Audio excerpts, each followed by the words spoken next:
Cast. I am Shanegotyou11, and with me as always is Trey. Hey, how's it going, guys? Yes, we are back with the West Coast Madden Podcast. Sorry that we're on a little bit of a delay, but I appreciate you guys writing in about the West Coast Madden Podcast, which shows that you guys are fans of it. Even though that I know a lot of you guys like to tune in afterwards, but regardless, I appreciate you guys for tuning in every week. We've been kind of having troubles with consistency. Like, I'm not gonna lie, but once we start getting consistent, it'll be better. So, but anyway, I kind of want to get that out of the way.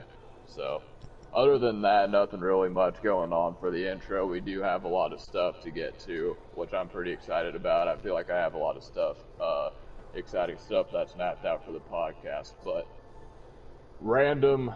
Because I always start off the podcast with a random question for the chat, aka the comment section. So the random comment of today is, if you're getting pizza, what place do you like to get pizza from the most? Pizza Hut. Pizza Hut for me. Shane, do you like Papa Murphy's? They have those in Spokane, right? Yeah, I do Papa Murphy's at the same time. I mean, I just order from Pizza Hut because I'm lazy, bro, and I can order online. Yeah, and Pizza Pipeline's not bad. Do you have Pizza Pipeline? No. You guys don't? No. We just got a mod pizza, which is like Subway, but for pizza. Oh, we have mods. Mods is good too, though, bro. We have a guy in the podcast right now. I'm gonna talk about. What's up, Dave? He says Hungry Howie's, but he's out of Florida, so I have no idea what that is. But I bet it's real good. Yeah. Hey, Papa Murphy's, like, I know that a lot of people probably don't know what it is, but Papa Murphy's Cowboy Pizza is pretty dang good if you ever had it. Oh, yeah, it's pretty good, yeah. Yeah. Anyway, so that's what I want to know from you guys in the chat. So, we have, I'm pretty sure kickoff is, no, it doesn't start until 5, but the Thursday night game between the Chargers and the Raiders. Honestly, I don't really know what's going on for this game. I know it's two California teams going on. I know that the Raiders are kind of on that bubble of being in the hunt. I believe that they're under 500, but I'm gonna go with the Chargers to win this game. Shane, who do you got for this game? I'm sorry, Chargers and who? The Raiders. Where's it at? That's a good question. I mean, they're both in California, so. I will go with Oakland. Actually, that's my opinion. I'm gonna go with Oakland tonight by 7. Why not? All right. Yeah, and with that being said, we actually have the final game between young Tony, who absolutely flooded Serious Mo not that long ago. Space Jam, I know, didn't you say, Shane, that you knew about Space Jam, like, personally, like, having you talked to him? Yo, Spaceman TV or whatever his name is? Yeah. Yeah, the guy who does the pause glitch? Yeah, I know who it is. Oh, okay. Yeah, because I seen his name and I was like, huh, I know Shane probably brought him up before, but I didn't know of, like, for what reason, so. But yeah, so we got young Tony. He beat Serious Mo. Did he really? Yeah, he flooded him, dude. It was like 24-10. Wow. Yeah. But the finals are going on right now, and I believe it's him versus another guy. So, but moving quickly, because I want to do a recap of the Club Series winners thus far. First off, we have Volterax. He won the Arizona Cardinals Club Series. He ended up beating T. Davis in a pretty rather boring way, just running. T. Davis didn't really seem too prepared on defense to stop Volt's rushing attack. And then we had Mills. Mills ended up beating Wesley, a.k.a. Joe Rice, for the Texans Club Series. Mills is looking pretty scary right now. It was a pretty close game, but I honestly think by the way the game played, I felt like Mills definitely had the upper hand from Wesley. So Mills is definitely on the come up. But today they did the division the NFC West division, and I believe they're going to continue tomorrow. I'm not sure what division they're going to be doing tomorrow, but I know that they're going to keep the Club Series going. So if you're a fan of competitive Madden, which I know a lot of you probably just go into the Twitch chat just to get your free packs and free drops or whatever, but anyway. Let me get to my notes here. Okay, so the first one we had Broncos. We have a guy named Turbo Jeff. He defeated NOD. This game was a miniature flood. It was like 17-7, kind of a rather boring game. But this game definitely had some controversy to it, which we're going to get into pretty quick. But for the Chargers Club Series, we had Madden Elite over Problem. Apparently, Madden Elite has lost to Problem 3 straight times over the course of 3 years, and this was the year that he finally got the victory over Problem. And I like the announcer. Like, one thing that I noticed, they had Master Gamer. Excuse me, they had Master Gamer, and they had that Nick guy doing the commentary. Dude, that Nick guy is kind of a dick. Like, I have to say, he's kind of like a smart ass. Like, I don't really like him, but which Nick? What was his name? I mean, was it a real announcer or was it like a pro Madden player? No, he's not a pro Madden player. He's like RG. He's like one of them. Oh, okay. Because I know the only thing that I dislike is when they have pro players announce the games and they show who they're really rooting for. Yeah. Like who they're cool with, and they're like, "Oh, come on, he gotta do this," and it's like, bro, you gotta be non-biased when you're announcing games, unless you know, like you're a Seahawks announcer or a Mariners or a Patriots and so on, you know what I mean? But like when you're just supposed to be non-biased, you can't be rooting for somebody. But yeah, there is a couple. There's Voltrax controversy, and then there's the Problem game controversy. But yeah, going on with what you're talking about. Right. Yeah, the Voltaras controversy is definitely a little bit, like, I don't want to say it's kind of underground, like not really many people know about it. So that's why I didn't know if that would be something we would bring up, but it's. I won't. Well, I mean, we won't say what he said. I mean, if anybody wants to know what he said, just look up Voltrax on Twitter. I mean, we'll say that he made some racist comments that should be punished and shouldn't be looked the other way. Right. I agree with you. So back to the Problem game. Overall, it was a pretty good game. I definitely enjoyed watching it. Madden Elite defeated Problem. It ended up going into overtime, which was kind of shocking because Madden Elite got the ball. He ended up going 3-and-out. He ended up giving the ball back to Problem, and then Problem fumbled, and then he recovered it, and then he hit the field goal, and that was that. So, but it was like in the second quarter, Problem was running his bunch, Madden Elite was on offense, Problem was on defense, and he was motioning out the wide side receiver to the left, and he was on a C route. So Problem tried to, I guess, put like a cloud flat or a purple zone, a cornerback. But when he motioned over, his cornerback glitched over to the other side of the field. So he basically had to guard the C route himself, which is upsetting because I know that when I play Madden and I run the same route over and over again, people are like, "Oh, I have to go guard that myself." But I feel like there's like other ways you can go about guarding the route, you know, by cloud flats, purple zones, man him up. But Problem paused the game, and he was talking to the officials, basically saying like, this shouldn't be happening. You know, my cornerback is teleporting over to the other side of the field, and Madden Elite was saying that you have to base the line, you have to do this in order for it to not happen.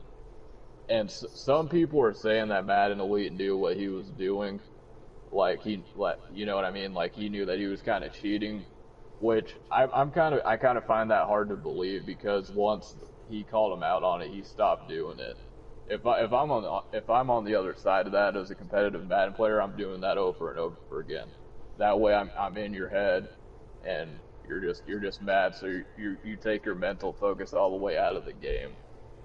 So, but what do you think, Shay? Do you think that Madden Elite knew what he was doing? Yes. I mean, they did it to me off and on during the grind. A couple of them. I'm not going to say who did it. And then another one did it to me that wasn't part of the LOB, and he ended up actually winning the game from that. So you know how on the video you saw like the cornerback just glitch across the field? Right. So I had my wife. It was weird because I had my slot cornerback on the left side. If you can picture it, left side of the TV screen. The guy was at the 3-yard line. He was down 4 with like 10 seconds left. He motioned his wide receiver over, and my cornerback was a slot corner, not the outside corner, but the slot corner. Right. I had him in a soft yellow, and he glitched across the screen like that. And then the guy hiked and he ran it in because there's nobody there. And I don't know how. He was the first person that did it. I don't know how they do it, but he was the first person who did it where I was like, oh, wow. Okay. And then I played a couple of the LB guys, and they did it kind of like that. But I mean, if you're good on switching up real quick and you man up and stuff, you can fix it. But they know what they're doing. Right. And I know that some people are gonna say, and like, I'm gonna come out and say it. I'm a problem critic. I don't really buy into the hype of problem. I just don't really believe all the hype he's got. He's a great streamer, don't get me wrong. He's a great streamer. There's a reason that he's able to live in California and be able to live off of Madden. So I'm not taking anything away from it on that front. But people saying that he's a GOAT and all that, I don't believe that. Especially, I think he was just a big fish in a small pond back when he did play. And I feel like right now, when you have like a lot more Madden players competing, then he hasn't been able to rise up. But do I feel like Problem kind of got cheated in that game? Yeah, I believe so. And but I also feel like he had an opportunity to win. I mean, after that whole thing, he fumbled, but the play before that, he ended up throwing an interception. But when he threw the interception, all Madden couldn't keep his feet in bounds. And then the play after that, he got a fumble. So that's my little 2 cents on it. Again, I don't want to trigger anybody. I just want to have like a civil conversation.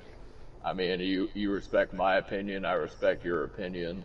So, I mean, that's kind of how I feel about that. So it's way harder to have dynasties now as a Madden player, in my opinion. Do I believe he was the big fish in a small pond? Yes, I do. Do I believe he's really good? Yes, I do. Do I believe he's elite? Yes, I do. Do I believe that his crew right now that he built up helps him? Yeah, I think the younger crew now helps him as much as he helps them, but he built it himself, so you can't hate on that part. But I do believe he was the big fish in a small pond. I mean, when I made the live event where he last won his major live event where I made it, he made it. I mean, there was only a couple other pros that were like legitly good. I mean, back then there was like him and a few others that were like pretty good, and then the rest were guys like me at the time. Like I said before on the podcast, if you took me now and went back to 2013 at the live event, I'm in the top 5 for sure. There's no doubt in my mind. There's just not as many good people as there are now, and that's okay. He can still look at you and be like, look, I made $500,000. Like, nobody can hate on that. You know what I mean? But I think that's why dynasties, like how even like Skimbo, you remember how the whole thing, how it was where he said, I'm the new GOAT? Do you remember that? Did you watch it at all? I think it was like when he was winning like the 3 in a row or whatever, or 3 in a year, whatever it was, and he put new GOAT shirt going at Skimbo, or I mean Problem, excuse me. Yeah, that was at the Madden 18 Classic. Okay, And and it's yeah, that was the second belt that he won, and then he unveiled the new shirt. So okay, yeah, but since then he's won one more, which is really good. Three more than problem. I get all that, but now people are understanding his scheme again, if that makes sense. There's more and right, more people that are understanding how to beat his bunch formation that he runs, and they're understanding that like he's not going to really run the ball, so they're finding out formations. Because let's be honest, when there's a lot of people in this world that start playing like a video game, be it Fortnite, which I suck at, but uh, people start finding ways out. And like now, as you get older, like think about it. Think about if you're at 14, right? Picture you're 14 or 15 right now. You have a close friends. It's high school, and you don't know what you want to do with your life, and you decide, you know what? We all play Madden on the weekends. We all play Madden in the evenings with each other. Why don't we have a crew?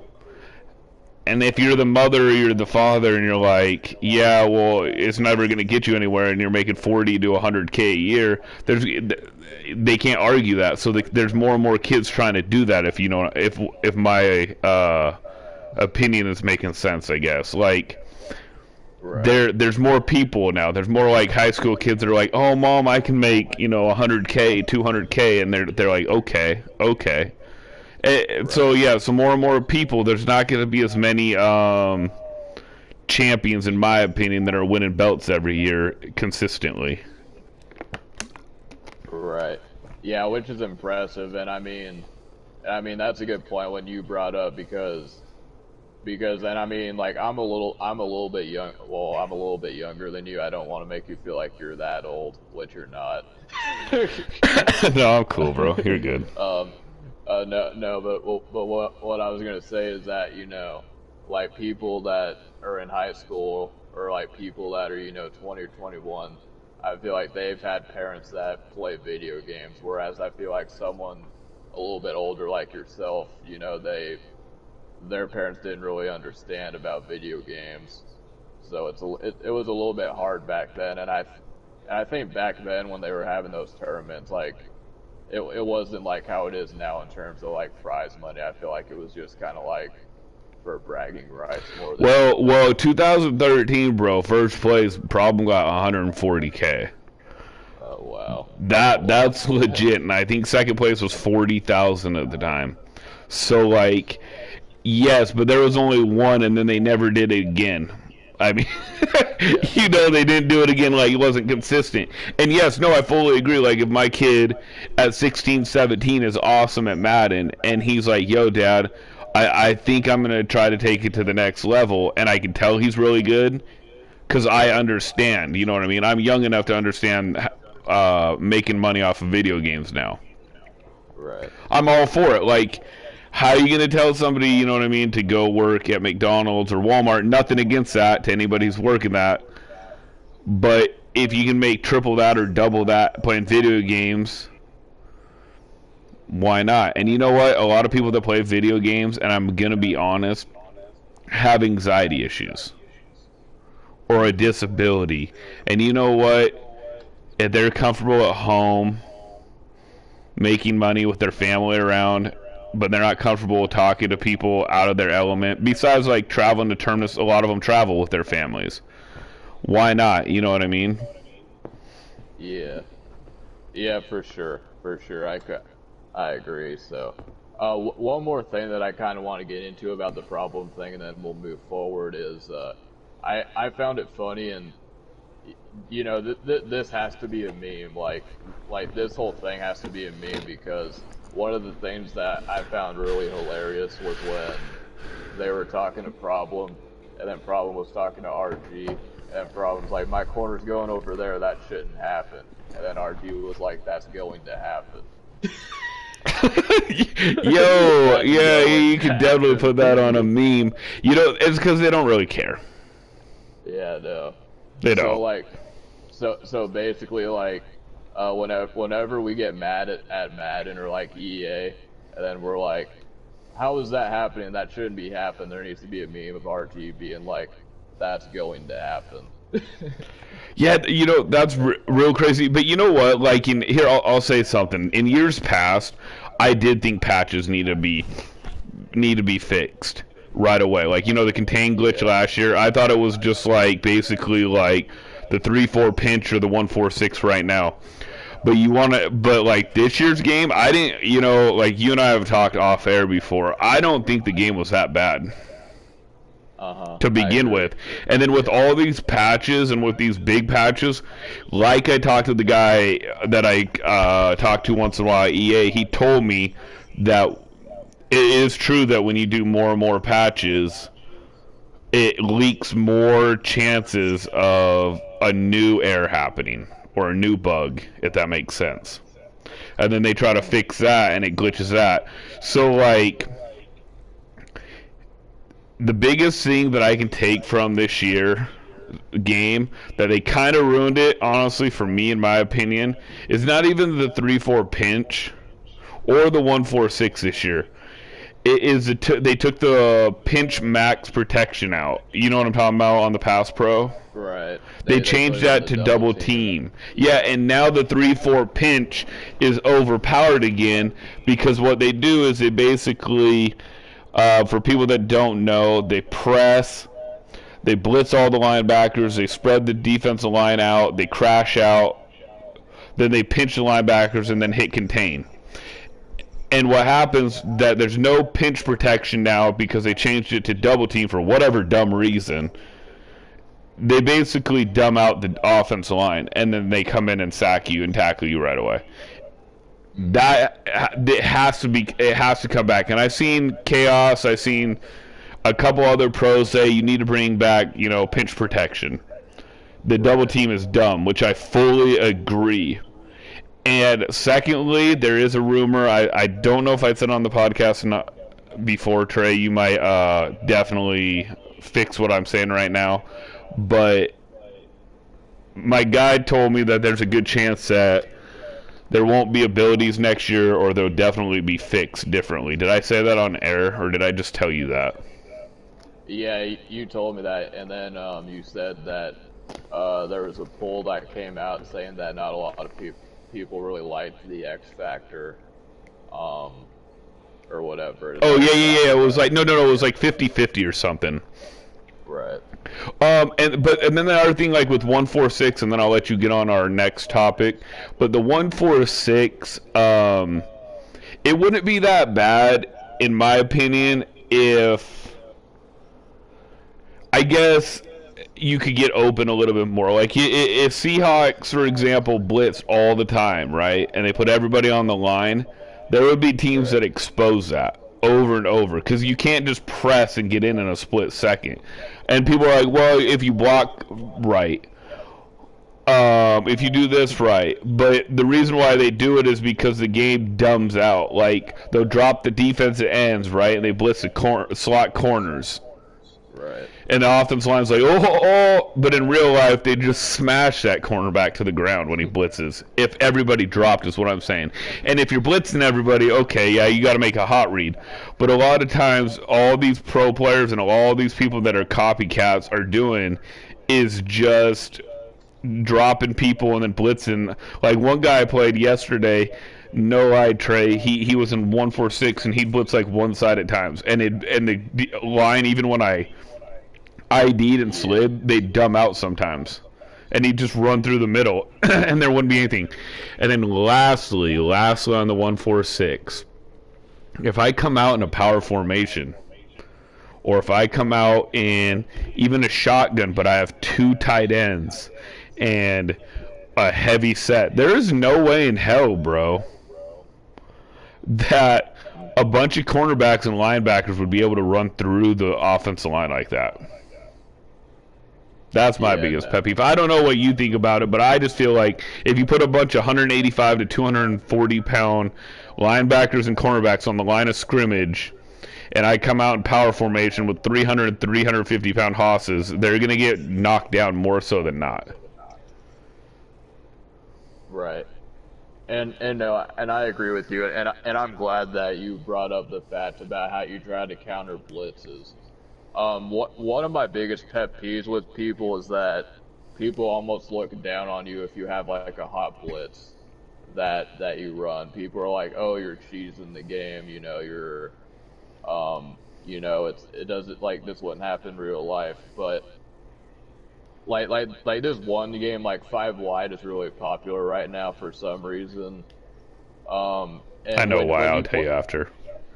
okay, and when you run five wide, guess what? You only have five people protecting you, unless you motion over a receiver to come block, which only a few people know how to do that. But if you're running five wide and you don't have any tight ends or running backs to block, and it's like people are saying, "Oh, it's cheese," but at the same time, like that's one of the few things that's actually real football. Like you're coming out in a five wide formation. Like I'm not running that blitz brainlessly. Like I know that you're not able to pick up the amount of people because you have two less people blocking, so one's gonna get in free. So. No, I definitely agree with you on the five wide and even four wide, bro. I don't have a problem with that, but when like if I have like three wide receivers set and a tight end and a running back blocking, and they do the 1-4-6 and they dumb out still, even though I ID'd and slid protect, that's dumb to me.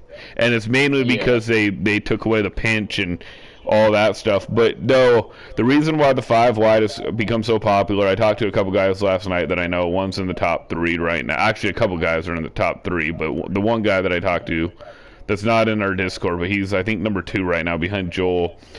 He said it's because people do 1-4-6, and usually they're blitzing a lot of people, and so people have, I think there was an ebook, I'm not entirely sure, but he said they just realized a five wide will burn it. Mm-hmm. Especially if you make a good read, because there's a lot of gaps. And I've noticed that too, but the game is, for me, the game is super fun between like when it first comes out to the first like 3 weeks, and then after that it's like, I don't know, sometimes I want to bang my head against the wall. I still love it, don't get me wrong, I still enjoy it. It's just like, dude, how many times do I have to see 3-4 pinch, you bring everyone up, or 1-4-6, and then all you do is pray, and then there's times that I throw at their users and they just run out of the way. Like, I mean, how are you that good? You know what I mean? Like, you have no user. You're just preying on the community. And I'm not even gonna lie, Trey. I tried a couple of times to do it last night, and I sacked the guy and got a pick because it's the most brain dead thing ever. Right. Yeah. Oh my gosh, yo! I gotta say something right now for people that will come in later and listen to the stream. Like, we've had people in and out. But I don't know if this has happened to you, Trey. But see, I was wondering like, the last couple of days, and I kept forgetting. But do you have where they change your whole settings? No, I don't know what you're talking about. Okay, so you know where you can go to view Superstar X Factors, manage rosters, customize playbook, settings, share, manage, all that stuff? Right. If you go to settings right now, and you hit adjust your experience, and then you hit game options, they turned all my stuff on. That's why it was sucking me down, bro. See, that's the biggest problem for the last 2 years, they'll randomly change my settings, and if I forget about it, it'll ruin it for me. So like last night and the day before, bro, I was having problems with I'd be like, why did it suck me in? You remember me when I was partying with you? I think it was Tuesday. And I said, I feel like my guy just sucked in, and I don't know why. Do you remember that at all? I don't know. Just say yeah. Anyways, that makes sense. See, because they changed my settings. I don't know why they reset my settings. They reset my settings from kick to receive, and then they turn on defense assist, defense auto tackle, or whatever it is. And so I don't understand why it does that. Right. Yeah, and that's a good thing that you brought it up for people that don't know. Like if you're playing Madden, you're grinding out online, you can go to settings in your home button, and then you can change the settings to I believe ball hawk is on there, and and you can edit, like, it'll say like what's your first choice if you end up winning the toss, and then you'll put kick or receive.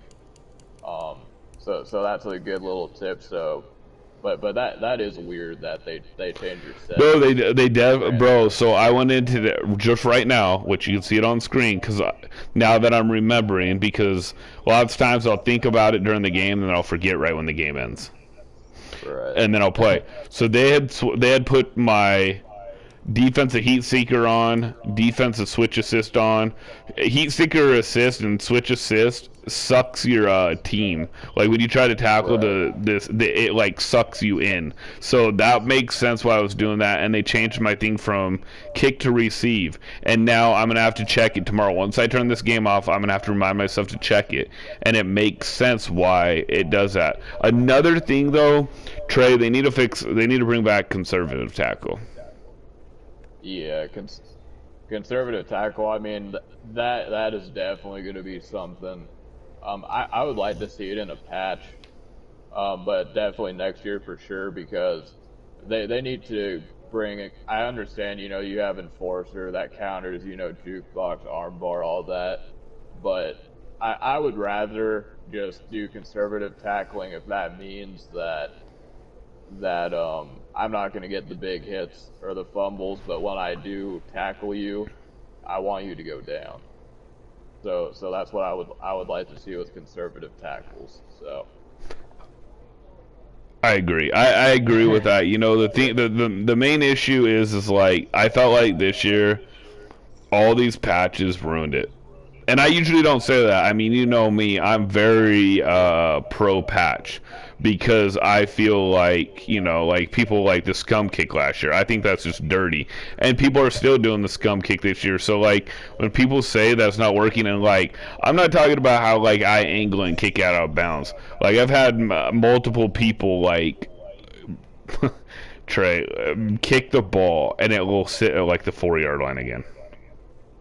That happened to me the last time I was playing Draft Champions. He scum kicked me. It landed on the floor, and then my guy goes to get the ball, but then he went out of bounds, and then they called it a safety.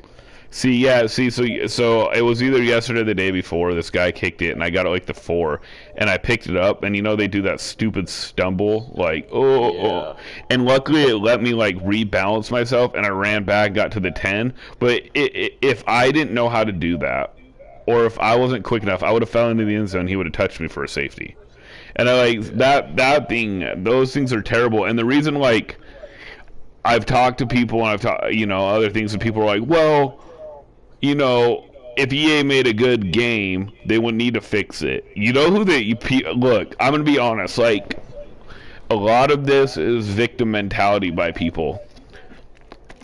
Right. If they go ahead with your point. I just had a point real quick. Yeah. Well, and the thing with people saying, oh, if they made a good game, but the thing you have to understand is with Madden, they release a game every year.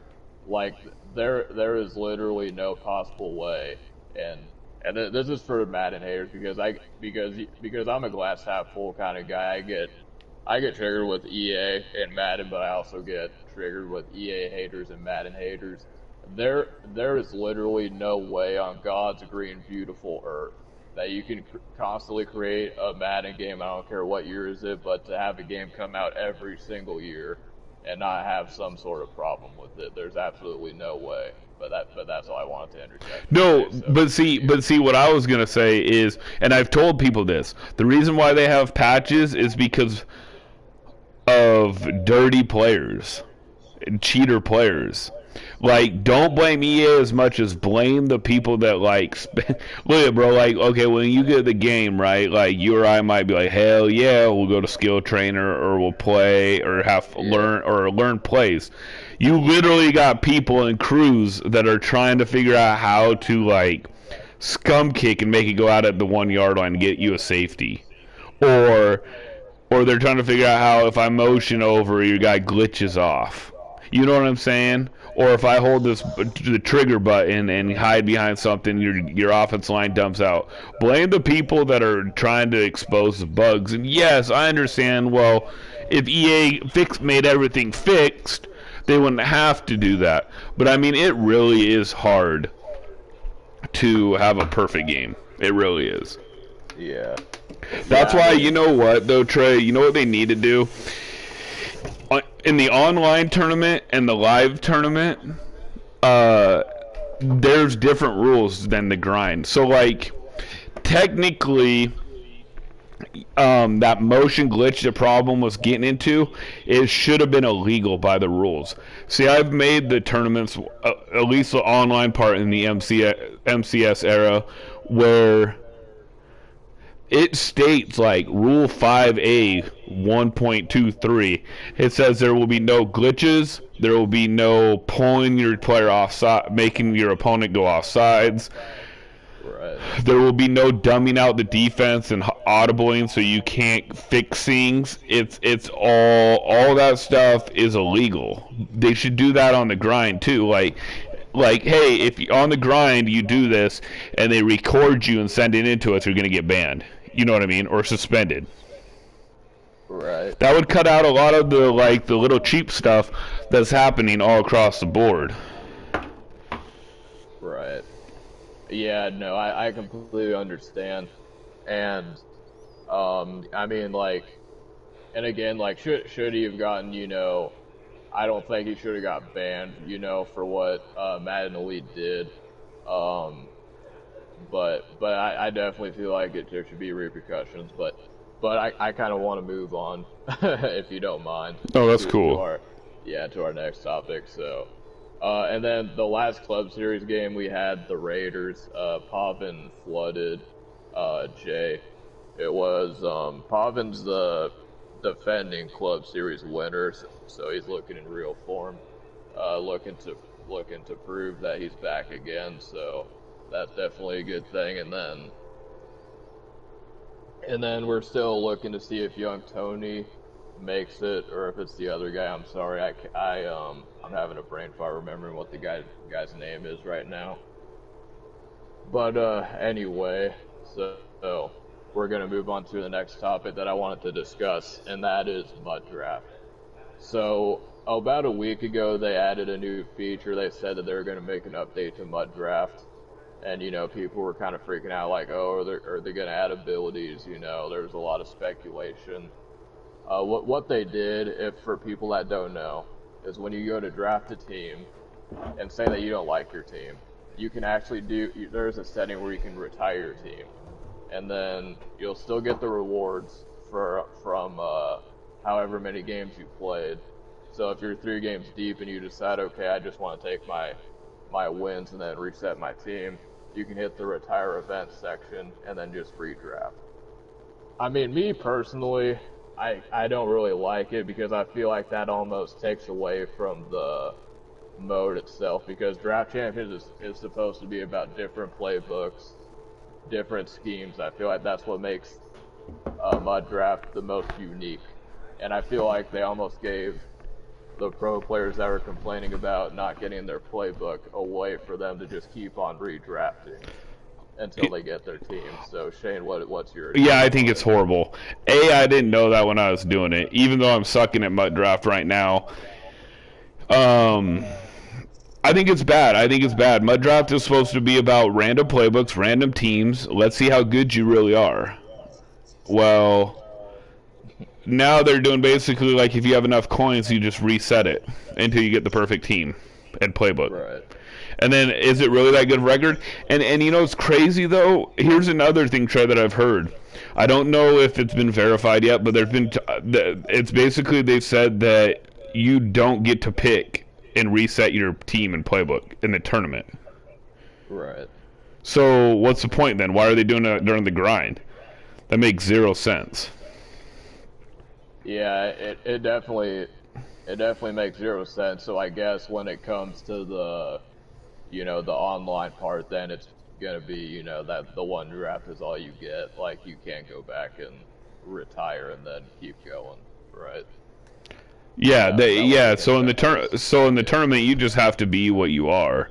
Yeah, whatever you pick, whatever you draft. So I don't know why they're doing it right now. I just think it's dumb. Mud draft is supposed to be about who you get and who you get for playbook and players, and let's just see how good you adapt, how good you play, and like for me, it's whatever. My record is ugly as hell right now. This is probably the worst.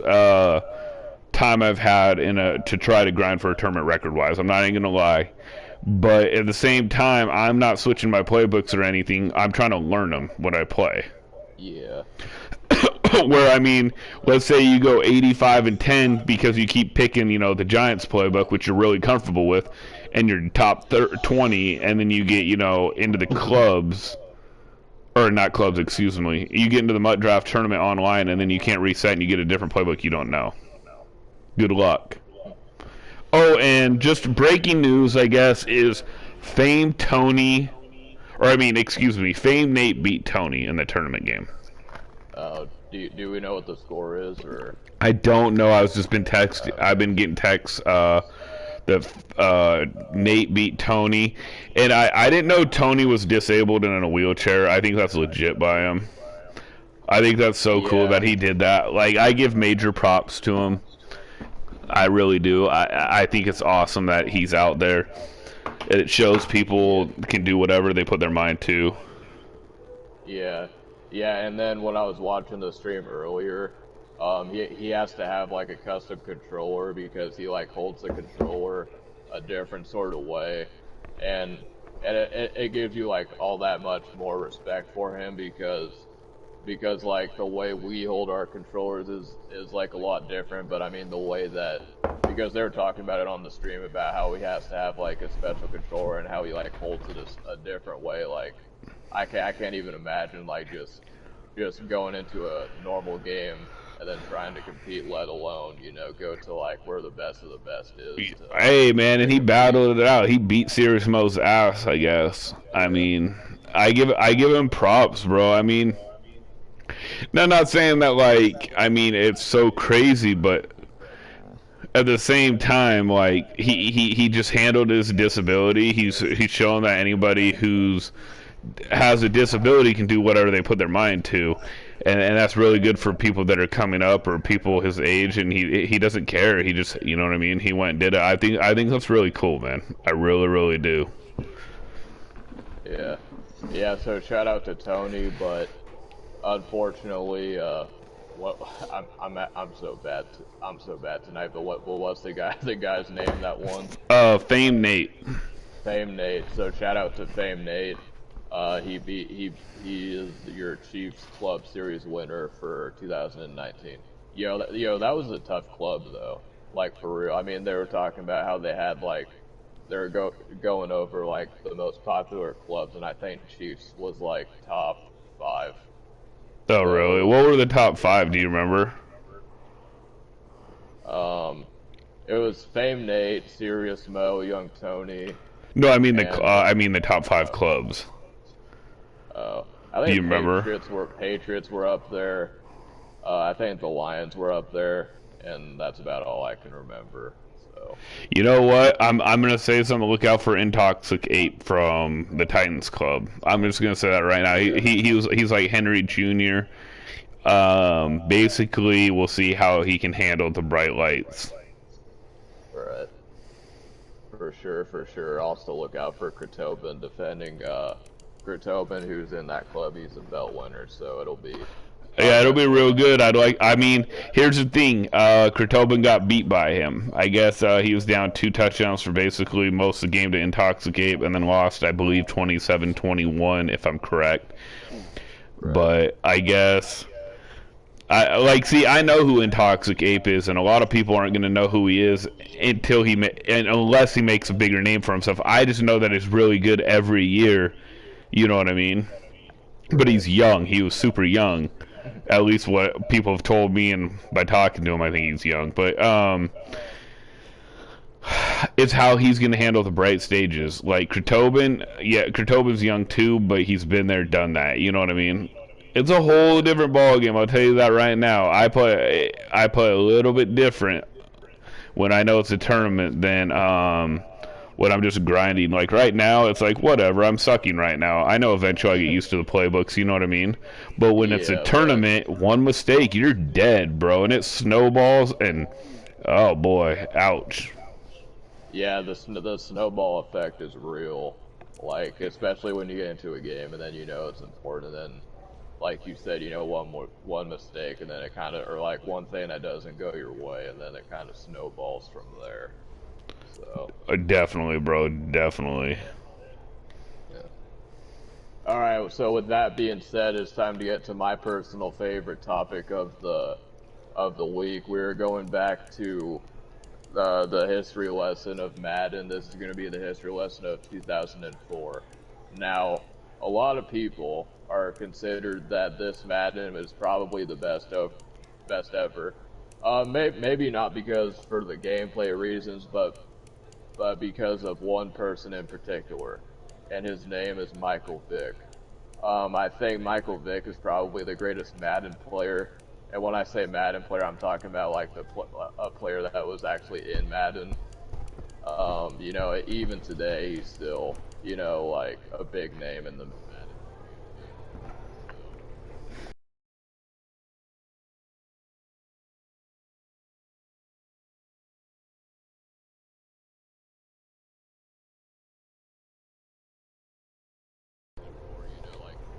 What movies came out that I thought were funny that year?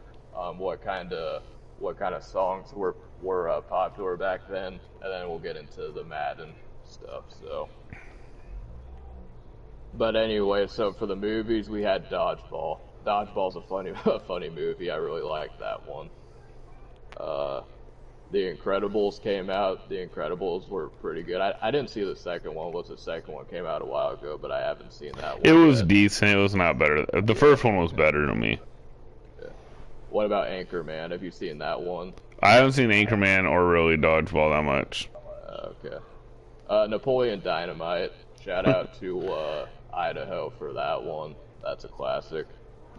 And then Harold and Kumar Go to White Castle. Okay, so that's my, good. yeah, that's my favorite stoner movie, I think. If I Oh, say so. it's legit pretty good. You know, man, I was like half baked though, bro. Yeah, or Friday. You have to put Friday in there as well. Shout out to Pops who passed away earlier this week. You Yeah. guys know who I'm talking about when you say Pops. He was from the Wayans brothers, multiple movies. Friday. He was funny as hell, but yeah, funny, funny guy. Okay, so for the music, I mean, Usher was pretty popular back then. I'm a fan of Usher, I would say. And then Eminem came out with his most critical like flop. He released Encore. Um, During this time, he was probably at the peak of his career, but then he came out with this. You know, the people, which a lot of people thought that this was going to be his last album. He was dealing with a lot of drug problems back then, but then he overcame that. So shout out to M for that. But yeah, I mean the album, I didn't really like it as much, but like Toy Soldiers was on the album, and I think that's one of my personal favorite songs as well as Mockingbird. I think Mockingbird's a pretty good song. Yeah, Toy Soldiers and Mockingbird are really good. It's crazy because Toy Soldiers had Proof dying, and then Yeah, then a few years later he died. yeah, and that's crazy because not a lot of people know about that, but Eminem created the Toy Soldiers video, and that was what Proof of Dying, but that was actually before he he died, and then he ended up dying like a few weeks later after that video came out. So it's pretty crazy. Proof is pretty good too. One of the songs that I like is Kurt Cobain. You should probably check it out if you haven't, but that's a pretty good song. It gives me chills every time I listen to it, to be honest. Um, and then we had a Ti. He came out with Urban Legend. Uh, what you know, or no, that was another album. But you don't know me was on this album, which I really liked. And then What You Know, I like that song a lot.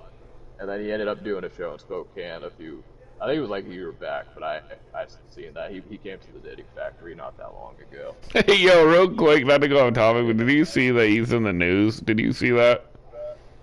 No, I didn't He know. I still don't know. takes it because he takes his daughter to make sure her hymen's still intact.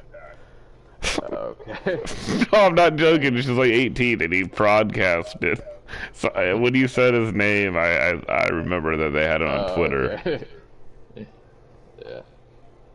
Okay, so something else that I like to do is I like to go through the draft class of 2004, and I have three candidates. I have the first overall pick, I have the people that I think are in the Hall of Fame, and then I have the players that were really decent back then.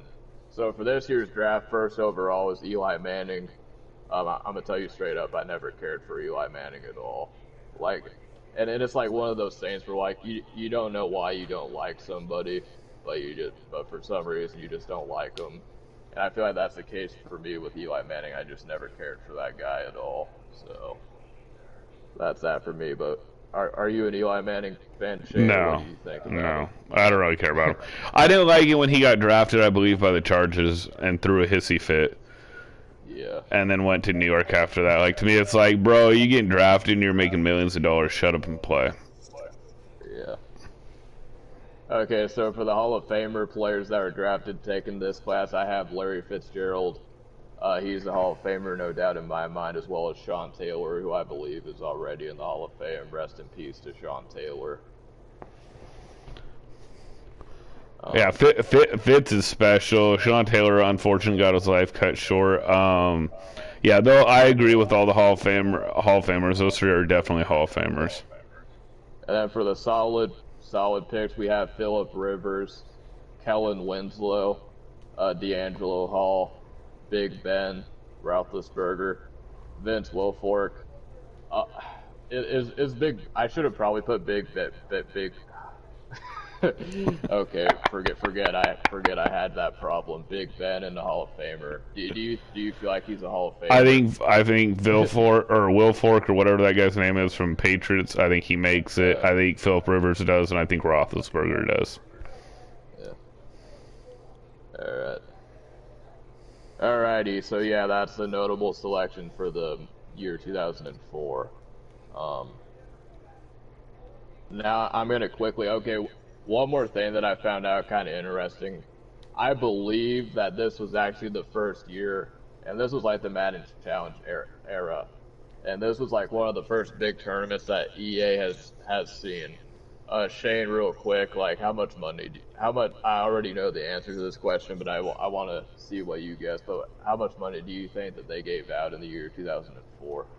For tournaments, Yeah. I don't know, 40 thou.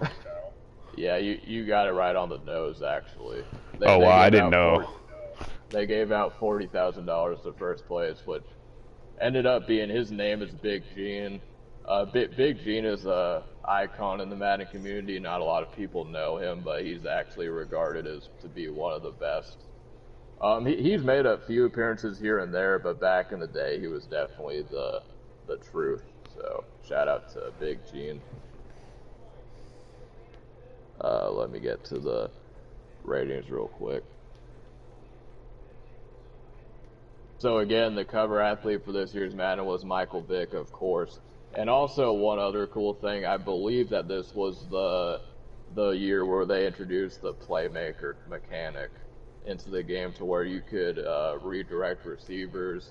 And I believe in this game you could redirect blockers too, like if you're running and you could like redirect blockers and be like, oh, I want to block that guy in open field. So that was pretty cool. For the 99 overall club, we had wide receiver Marvin Harrison, wide receiver Terrell Owens, Ray Lewis, Derek Brooks, Brian Dawkins, and Adam Vinatieri. Surprisingly, I know who all of those people are. Usually there's someone that I don't know who they are, but I know about all those people. So, all right, let's go over the ratings real quick. For the AFC North, we have the Pittsburgh Steelers at an 86. The Baltimore Ravens at an 82, the Cincinnati Bengals at an 81, the Cleveland Browns at an 80 overall. AFC East, we had the Miami Dolphins at an 88. They're more like a 70 now, although they did beat the Jets. I see that, so I guess the Jets are the new low of the NFL. The New England Patriots are an 86. The Buffalo Bills were an 85. The New York Jets were an 84. AFC South, we had the Tennessee Titans at an 85. Indianapolis Colts at an 83. We had the Jacksonville Jaguars at an 82. Houston Texans at an 80. The Oakland Raiders were an 87. The Denver Broncos were an 84. The Chiefs were an 84. And the Chargers were an 83. A lot of 80 overall ratings this year. The Bears were an 87. The Chicago Bears were an 82. The Vikings were an 82. And the Detroit Lions were an 80. The Eagles were an 87. The Giants were an 85. The Redskins were an 82. And the Cowboys were an 81. The Tampa Bay Bucks were an 88. The Atlanta Falcons were an 84. The New Orleans Saints were an 83. And the Carolina Panthers were an 82. The St. Louis Rams were an 86. The 49ers were an 86. The Seattle Seahawks were an 84. And the Arizona Cardinals were 78. That's funny because I think the Bucks actually might be the highest overall. I didn't see a 190 plus rated in this team, which is kind of odd. But that was your 2004 history / Madden recap of the year 2004. There's a game coming up here in a few weeks, a game that's very near and dear to my heart. That I started playing Madden back in the day, so I'm pretty excited to get to that when we get there. But other than that, I feel like we covered everything pretty well. Shane, do you have anything to say before we cut out? No, you know what, you guys, like Trey has said, I know lots of times people play this podcast the following day or the day after when they're doing stuff, so I appreciate you guys tuning in later as much as I appreciate the people tuning in when we're live. You know, we need to start being on time, and that's my fault off and on. But other than that, man, you guys have a good weekend. We will talk to you next week. We're going to have the Thanksgiving giveaway the Thursday before Thanksgiving. We won't be doing a podcast on Thanksgiving. We'll be doing we'll be off, but the week before Thanksgiving, we'll be doing a couple gift card giveaways to people in the chat. So be sure to check it out. For Trey, I'm Shanegotyou11. You just tuned into the West Coast Madden Podcast. I appreciate it, you guys.